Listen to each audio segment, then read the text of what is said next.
5 tips for building muscle with calisthenics. That's what I'm going to share with you in this video. But I'm not going to just tell you to add weight with a vest or a backpack. This is going to be how to build muscle with strictly body weight exercises.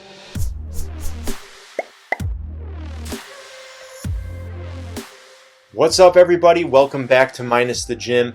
For those of you who aren't familiar with my channel, it's all about how to be healthy and fit at home without relying on a gym. And one of the most common questions I've got, especially on my videos about a weighted vest and adding weight to exercises, is how do you build muscle when you don't have a weighted vest? How do you build muscle with just body weight exercises? So that's what I'm going to talk about in this video. And we're going to start off with tip number 1. And that is, I recommend using split training. Now, some of you might be like, whoa, wait, Ryan, you've said use full body workouts and work out only 3 times a week in the past. Yes, when you're focusing on strength and skills, I do recommend high intensity, lower volume, which would be 3 times a week, maybe 4 full body workouts. That's a great approach. But when your focus is hypertrophy, split training is where it's at. Now, the way I recommend doing this is still keeping your training frequency to only about 5 days a week. That way you have 2 rest days. And of course, you've probably heard of different splits like push-pull legs, upper body, lower body, bent arm, straight arm in calisthenics. But what I like to use, my personal favorite approach for the 5 days per week training frequency is something like this, where you do push-pull legs, followed by day 4 is a rest day, and then you go to upper body, lower body, and then a rest day. So this still allows you to hit each muscle group twice a week, and it gives you 2 rest days. So the push-pull legs, upper body, lower body combination is a really good approach, and I recommend you try it if you haven't already. Tip number 2 is I recommend using volume-based progressive overload. And for those of you who watch a lot of fitness videos on YouTube or read a lot about fitness, I'm sure you're familiar with progressive overload, the concept of gradually increasing the total workload of your workouts and how that's essential if you want to build strength and muscle mass. But when I say volume-based, what I'm talking about is the total work that you're doing in your workouts. With traditional resistance training, you would look at the number of reps, the number of sets, and the amount of weight used. And you'd multiply those to get the total work for that exercise or muscle group. The problem with calisthenics is that weight cannot be incrementally increased like when you're using dumbbells and barbells and kettlebells and things like that. So how do we fix this approach with calisthenics? Well, what we can do is we can just sort of ignore the weight because we can't incrementally increase that and just focus on the reps and sets. Adding just 1 additional set, maybe 2, is going to add more volume to your workouts. And if you keep your workout to the same amount of time, then it's actually added more intensity. So this is a great way to apply progressive overload. If you're using strictly body weight, you're not adding any weight to your body when doing these exercises. Using volume-based progressive overload is a surefire way, an approachable way for anyone to apply progressive overload to their workouts. Tip number 3 is shorter rest periods. I recommend about 60 to 90 seconds between sets. And I know some of you are going to say, wait a minute, in some of your previous routines, you've said to rest upwards of 3 to 5 minutes. So why are you saying such short rest times? Well, in those videos, I was talking about strength and skills. And when you're focusing on strength and skills, you absolutely want long rests between sets. That way you can be as recuperated as possible, not just your muscles, but also your central nervous system. But with hypertrophy, it's different. With hypertrophy, you're actually working on total volume and trying to get a good pump, meaning lots of blood to the muscles.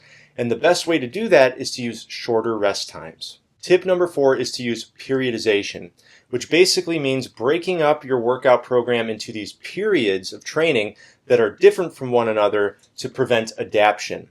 And the reason why is when you prevent adaptation, then you prevent plateaus. Now, there are many different types of periodization and many different ways to apply it. And really, this is a topic for an entire video. But what I will do is I'll show you an example periodization program that I recommend using for hypertrophy.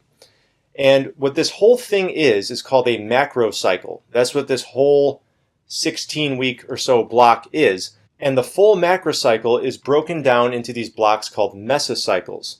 The first mesocycle I recommend is lower intensity. So here, you're going to be focusing on exercises where you can get in the rep range of about 12 to 15 reps. And you're going to work on these for 4 weeks. At the end of the 4 weeks, you're going to do a deload before moving on to your next mesocycle.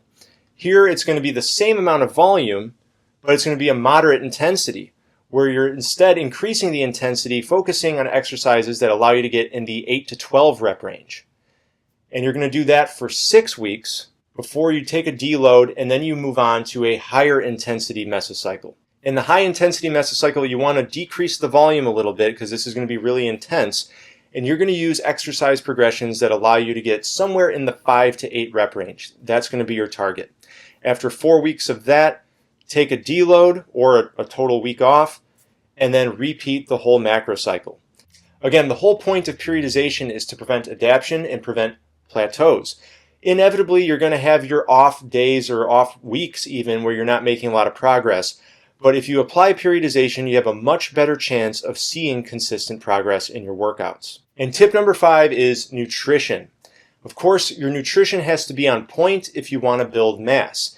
And there's really 2 aspects to this. First, there's the caloric intake, and then there's also the protein requirements. For caloric intake, you want to be eating at least at maintenance calories, if not a little above that in a caloric surplus. And to calculate your maintenance calories, the popular way to do it is to take your total body weight and multiply it by 15. That's the simple way to do it. But honestly, at that point, you're doing things on paper. You're going to be counting your macros possibly on paper. And that's how I did things back in the late 90s and the early 2000s. Nowadays, we have phone apps that do it for you. So I recommend, it's your pick if you want to use MyFitnessPal. I personally like Chronometer. That's the app I use. And it's free to sign up and use, by the way.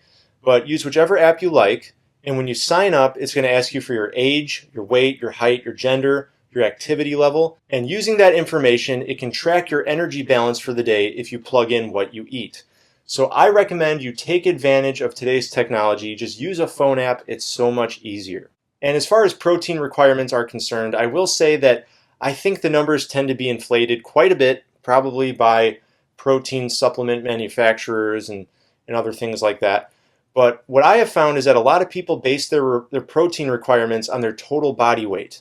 So they'll say, for example, 1 gram of protein per pound of body weight. But that doesn't make any sense. When you do it that way, you're feeding your body fat amino acids, and body fat is just energy.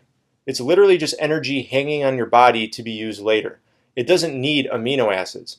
So when you calculate your protein requirements, it's actually best to use lean body mass, which is your total body weight with the fat subtracted from it. So if you can get body fat measurements or even approximate your body fat, use that to calculate your lean body mass. And what I personally have found, and other people have found this too, is 0.8 to 1 gram of protein per pound of lean body mass is really ideal to shoot for. That seems to be, in my experience, that's right on par. All right, before I end this video, I want to do a quick summary because I know this was a lot of information that I threw at you. So I'm going to put it up here on the screen. You want to use split training when you're training for hypertrophy. You want to use volume-based progressive overload because anyone can apply that. Even if they're doing the most basic kneeling push-ups, you can just add extra sets and boom, you've got progressive overload. Use shorter rest times. Somewhere in the 60 to 90 second range seems ideal. You can even do a little shorter than that if you want. Make sure you use periodization to keep your body guessing and to hopefully prevent plateaus. And of course, make sure your nutrition is on par. This includes caloric intake as well as protein requirements. And there you have it. Those 5 tips really are, if you focus in on those, you can really get a lot out of your training in terms of building muscle mass. And you can do it with the basic body weight exercises. You don't even need to be doing fancy stuff. All right, everybody, as always, thank you so much for watching. I hope the information helps you. All right, I've gotten this question countless times in the comments, so I wanted to make a whole video about it. Don't forget to drop a like if you found it helpful, because that helps me out in return. Subscribe if you're new, and stay tuned. I will post again soon. See ya.